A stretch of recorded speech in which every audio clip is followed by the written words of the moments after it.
Jadi dalam setiap duit yang muncul dari duit negara, itu ada konten yang saya nggak tahu 0,0 berapa. Itu kontennya orang miskin. Atau dibagi rata ke 260 juta rakyat. Bayangin dari 2 perusahaan besar yang punya duit besar, ya mereka menikmati fasilitas yang dibiayai oleh orang-orang miskin di negeri ini. Si orang miskin, coba kita cek, dia dapat pelayanan apa dari negara? Apakah dalam setiap tahun, setiap bulan, setiap tahun, setiap masa, dia berubah nasibnya? Enggak. Saya punya contoh tukang sampah, anaknya juga jadi tukang sampah. Tapi kan dia juga potong pajak. Yang lari ke negara, dibagi ke sejumlah hal dalam negara, yang mungkin kecil-kecil, tapi patungan rame-rame jadi gede, duitnya dipakai untuk sebuah fasilitas, tapi yang gunain adalah orang-orang kaya. Nah, orang kaya, duitnya kemana? Kelipatan kekayaannya dibandingkan kelipatan kekayaannya orang miskin, kalau disandingkan, belum tentu seimbang yang dia setor ke negara. Bisa jadi yang kaya-kaya itu duitnya lebih banyak gelapnya diserahin kepada pejabat. Itulah makanya aneh kadang-kadang pejabat kita kekayaannya yang terlihat maupun yang tidak terlihat jauh melampaui dibandingkan dengan gaji-gaji mereka.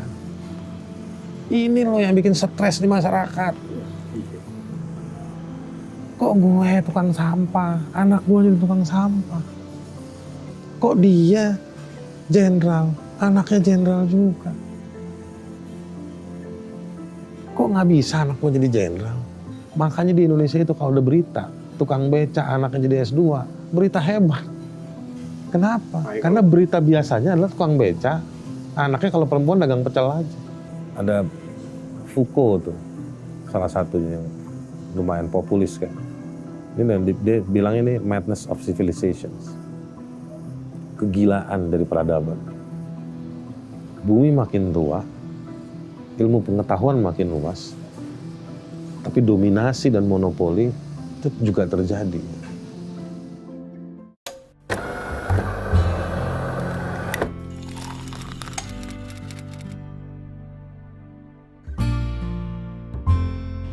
Sidang di pengadilan-pengadilan negeri itu,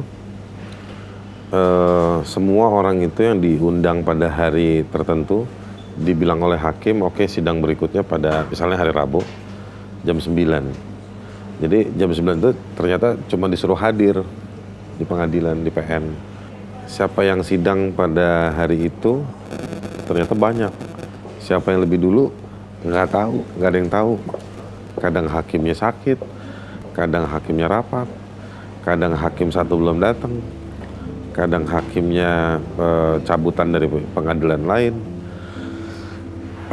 Jadi ya penuh ketidakpastian nunggu jadwal kapan diperiksa.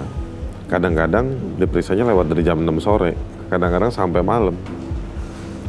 Jadi kadang-kadang kita juga berpikir ini sebetulnya hakimnya bisa jernih nggak denger apa yang kita argumentasikan atau fakta yang muncul di pengadilan. Gitu. Saya orang yang meyakini bahwa yang dalam penjara itu banyak orang-orang yang dihukum dari kasus-kasus yang nggak penting. Nggak penting dipidanakan atau kasusnya bukan kasus pidana. Atau kalaupun dia dianggap kasus pidana, proses hukum, cara menghukumnya nggak benar semua. Banyak barang bukti yang nggak ada. Banyak kesaksian yang dibuat-buat. Itulah kenapa penjara kita overcrowd, penuh.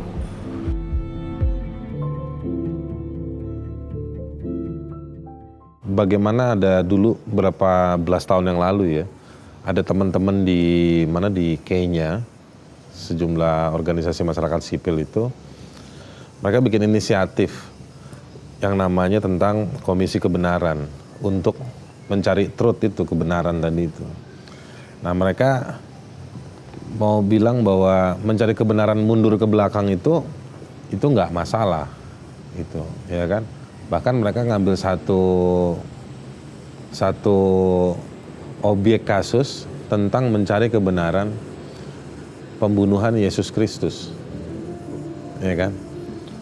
Berapa abad yang lalu itu kan? Nah mereka ke sana. Saya nggak mau bicarain soal hasilnya, cuman mereka berani mundur ke sana. Dan secara ilmu pengetahuan itu bukan sesuatu yang salah. Saya mau ngutip omongannya H.S. Dillon. Dia selalu bilang ke banyak orang ya, ke saya juga, ini luka bangsa yang harus disembuhkan.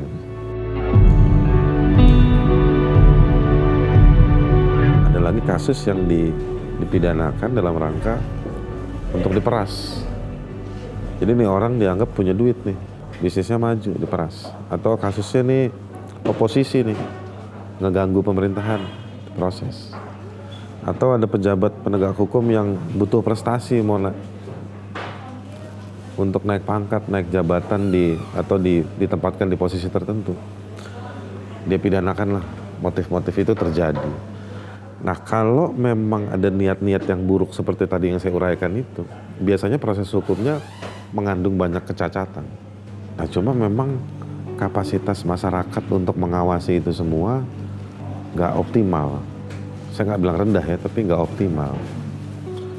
Kemampuan masyarakat yang dipidana itu untuk melawan juga nggak besar. Kadang mereka direpresi lagi. Nggak semuanya bisa dapat lawyer bahkan. Nah akhirnya terjadilah itu. Makanya saya suka ketemu belakangan.